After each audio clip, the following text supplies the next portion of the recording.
ఇప్పుడు factory direct products నేరుగా మీ ఇంటికే ఖచ్చితమైన క్వాలిటీతో పాటు 30 to 50% తగ్గింపు. 350కి పైగా నిత్యావసర వస్తువులను హోల్సేల్ ధరల్లో పొందండి. mavenSpeak.com లో షాపింగ్ చేయండి. మీ డబ్బులను ఆదా చేసుకోండి. రాజ్యాంగాన్ని మేమే పరిరక్షించాం. కాంగ్రెస్ పార్టీ ఈ దేశంలో రాజ్యాంగాన్ని, ప్రజాస్వామ్యాన్ని పరిరక్షించింది కాబట్టే మోదీ ప్రధాని కాగలిగారు అన్నది ఖర్గే పాయింట్ సార్.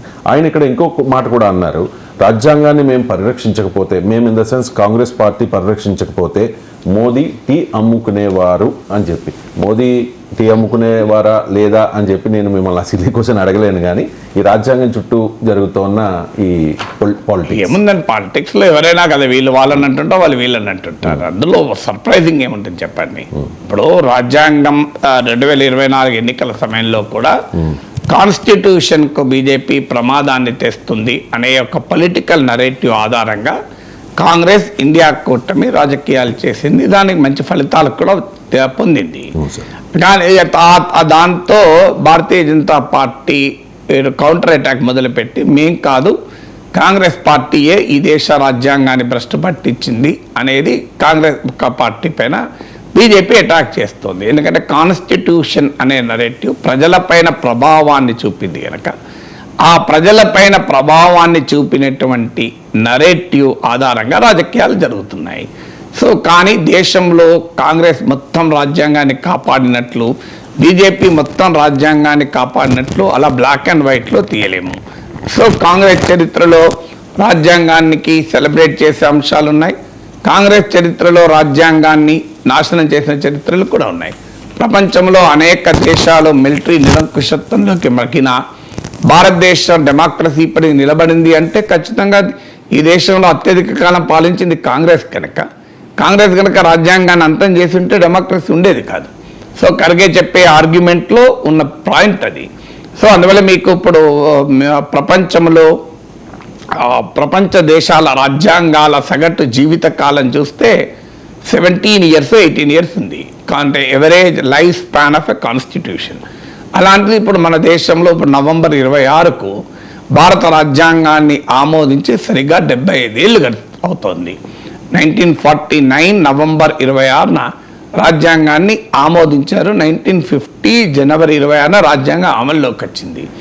ఈ 75 years అనేక రకాల ఆటంకాలు, ఆటుపోట్లు, అవరోధాలు ఎదురైనా మన దేశంలో రాజ్యాంగం నిలబడింది, రాజ్యాంగాన్ని కాపాడుకోగలిగాం. సో అందువల్ల ఆ credit certainly goes to the party which ruled the country for highest period. So ఈ 75 ఏళ్లలో భారతదేశాన్ని అత్యధికంగా పాలించిన కాంగ్రెస్ పార్టీ దక్కకపోతే ఎవరికి దక్కుతుంది? సో కానీ అదే సమయంలో కాంగ్రెస్ పార్టీ హయాంలో ఎమర్జెన్సీ చూసాం, న్యాయ వ్యవస్థ అధికారాలకు కల్లాలు వేసి న్యాయ వ్యవస్థ పైన ఎగ్జిక్యూటివ్ కంట్రోల్ తెచ్చుకునే ప్రయత్నం చూసాం, రాష్ట్రాల అధికారాల పైన దాడులు చేస్తూ గవర్నర్ల వ్యవస్థ దుర్వినియోగం చూసాం, అలాగే ఆర్టికల్ 356 దుర్వినియోగం చూసాం. ఇలా కాంగ్రెస్ పార్టీ అధికారంలో ఉన్న సమయంలోనే రాజ్యాంగాన్ని భ్రష్టు పట్టించిన అనేక ఉదాహరణలు ఉన్నాయి. సో అదే సమయంలో భారతీయ జనతా పార్టీ అధికారంలోకి వచ్చాక రాజ్యాంగం సర్వనాశనమైంది అని అనలేను, కానీ రాజ్యాంగానికి సవాళ్లు మాత్రం ఎదురవుతున్నాయి. బహిరంగానే న్యాయ వ్యవస్థ స్వయం ప్రతిపత్తిని బీజేపీ నాయకులే ప్రశ్నిస్తున్నారు. మీరు కిరణ్ రిజిజు లాంటి లా మినిస్టర్స్ అసలు స్వయం ప్రతిపత్తి ఎందుకు ఉండాలి అన్నారు.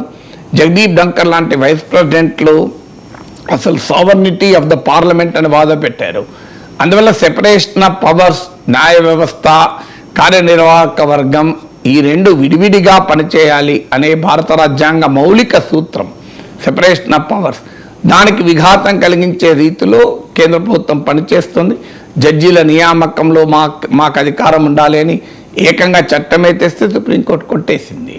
అలాగే సెక్యులర్ అన్న పదాన్ని తొలగించాలి అని ఎప్పటి నుంచో బీజేపీ డిమాండ్ చేస్తోంది. అలాగే రాష్ట్రాల అధికారాలపైన అటాక్ జరుగుతోంది. అందువల్ల రెండు రాజకీయ పార్టీల చరిత్ర తీసుకుంటే అడపాదడపా అనేక రకాల సవాళ్ళు, ఆటంకాలు, ఆటుపోట్లు రాజ్యాంగానికి వచ్చాయి. అందువల్ల దేశ రాజకీయాల్లో ఉన్న ఈ రెండు ప్రధాన పార్టీని, ఒక పార్టీ రాజ్యాంగ భక్షకులుగా, మరో పార్టీని రాజ్యాంగ సంరక్షకులుగా బ్లాక్ అండ్ వైట్లో డివైడ్ చేయడం సాధ్యం కాదు. హిస్టరీలో బ్లాక్ షేడ్స్ ఉన్నాయి, ఇద్దరు హిస్టరీలో కూడా సిగ్నిఫికెంట్ అచీవ్మెంట్స్ కూడా ఉన్నాయి. సో అందువల్ల ఆ రాజకీయ ఎన్నికల సమయంలో వీళ్ళు వాళ్ళని అంటారు, వాళ్ళు వీళ్ళని అంటారు. అందులో మనం పెద్ద అండ్యూగా వరిగాల్సింది ఏముండదు.